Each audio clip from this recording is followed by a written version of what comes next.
Hi, today we're going to talk about summarizing.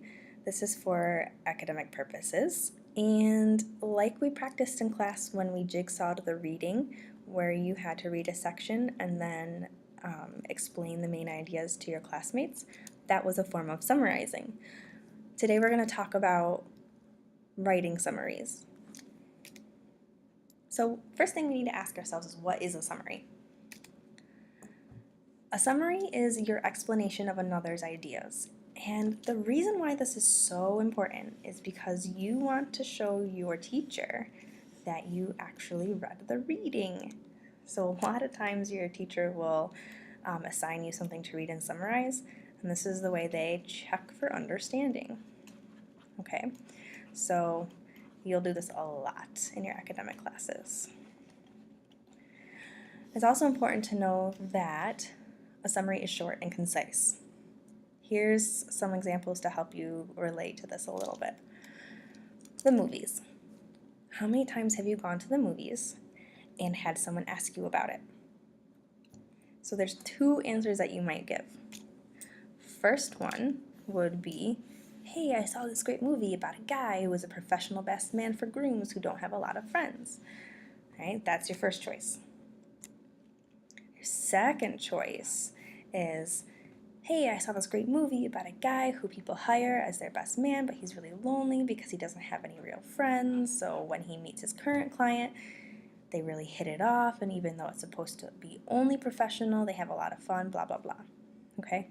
Which one do you think will make your friends want to go see the movie? Number one is better, and here's why.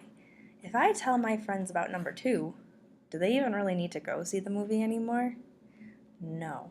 So one function of a summary is that we want to entice people to go read our article, read the book, go see the movie. Do not want to give away the ending though. That's really important. All right, and the second thing that you often summarize in your life is your weekend. You come back to school or to work and your friends are like, oh, hey, how was your weekend? So again, you have two choices. You can either say, number one, this weekend I went to the movies with friends and I did my homework. Or you can say, this weekend I woke up at 10 a.m., ate breakfast, took a shower, watched TV, played video games, went to the movies with friends, went to bed at midnight Saturday, woke up Sunday at blah, blah, blah. Which one do you think your friends are more excited to hear about? One or two? One. Why? Because nobody cares that you took a shower, watched TV, played video games. Maybe they do care, I don't know. But when you're summarizing your weekend, your friends are less inclined to want to hear about those details of those everyday activities that you do. But they do too. So just highlight the big ideas. That's what's most important. All right. So for academic papers, articles, research papers, long texts, this is what we're going to be dealing with when it comes to summarizing in this class. They're going to have many, many main ideas, and you're going to use these summaries to include in your papers and essays, especially as you get into more depth and complex, or more deep and complex topics. You're going to use several outside sources. It's really important to keep those outside sources short.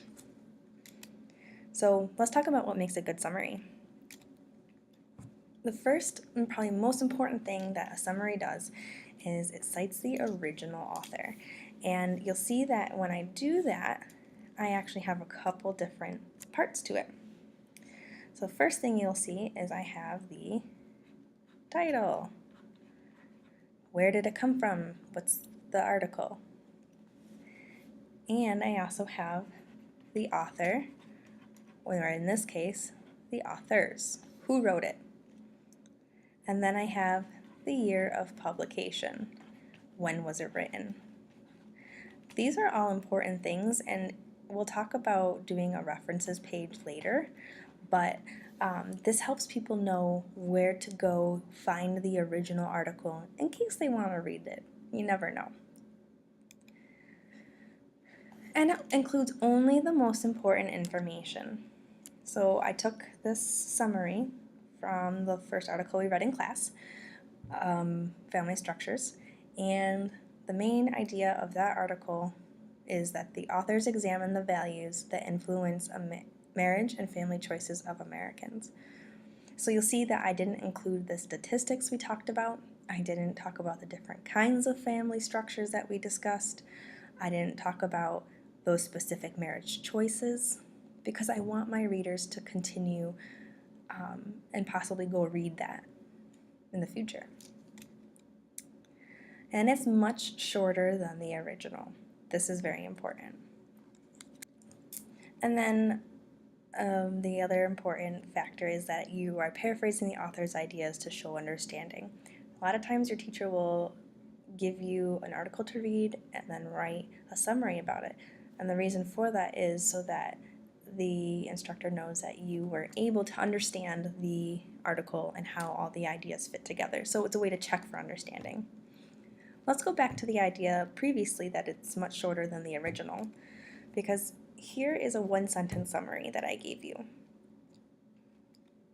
But we can also have a much longer summary that includes a couple more of those main ideas that we discussed in the article, a little bit more comprehensive, it gives a little bit more information, still doesn't give away too much information, but just enough to get the gist.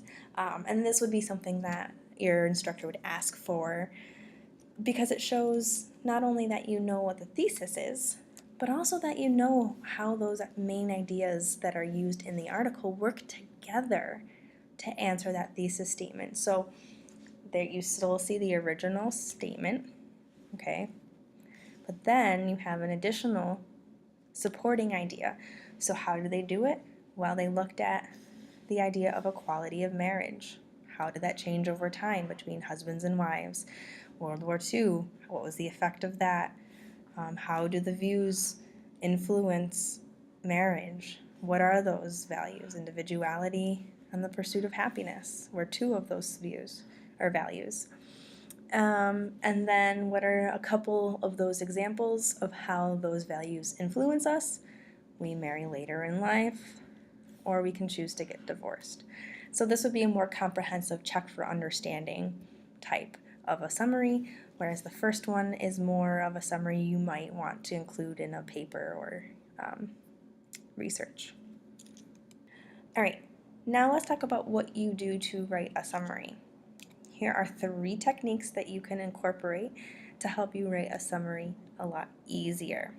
First one is underline key ideas, and you can do this before or after you read. So depending on how you approach it, you want to definitely read the entire article first. And as you read, you want to highlight the key ideas that help answer the thesis statement or help explain the purpose. And then you want to do one of 2 things. You want to tell a friend, or you want to use the chunking method to paraphrase. What I mean by tell a friend is think back to that first example when I said, tell a friend about your weekend or the movies, okay? That's telling a friend. Turn to your partner, tell them what you read. Or you want to use the chunking method that puts similar ideas together to start to look at how they work together to answer or support the thesis. Okay? All right, the second one is divide and describe, which is similar to chunking, because as you read, you're marking with an arrow every single time the topic changes. And again, this is putting similar ideas together to see how they contribute to the overall purpose. So this creates sections of main ideas, then you can paraphrase those main ideas. This is really helpful because every paragraph is not going to be a different idea. A lot of times paragraphs work together for the same main idea. So this will really help you understand the different ideas that are presented in the article and how many there are and what you need to summarize. And then we have the summary grid. It's a table that organizes the main ideas as you read, and it helps you determine the difference between main ideas and details. Because remember, details are not included in summaries. They are not. So please, please, please, no details in a summary. Here's an example of a summary grid. You can see the paragraphs, the main idea, and then the supporting details that help explain the main idea. So for example, when I talked about the different types of American families, I didn't actually define or explain what those were, because that's a detail. All right. Again, this was from our family structures article that we read. And there are 2 steps to writing a summary. So again, you can do the 1-sentence summary, where you have the article title, the author, the year, and the thesis or main idea. Or you can do the longer summary that includes paraphrases of the main ideas that support the thesis. But it's important that you include a format. Why? Because you want to make sure that you're giving credit to the author in a way that flows very smoothly and is very cohesive to your own ideas. So it's not like you're bumping over, I don't know, like a rock in the road or something like that. So you want to keep it very flowing.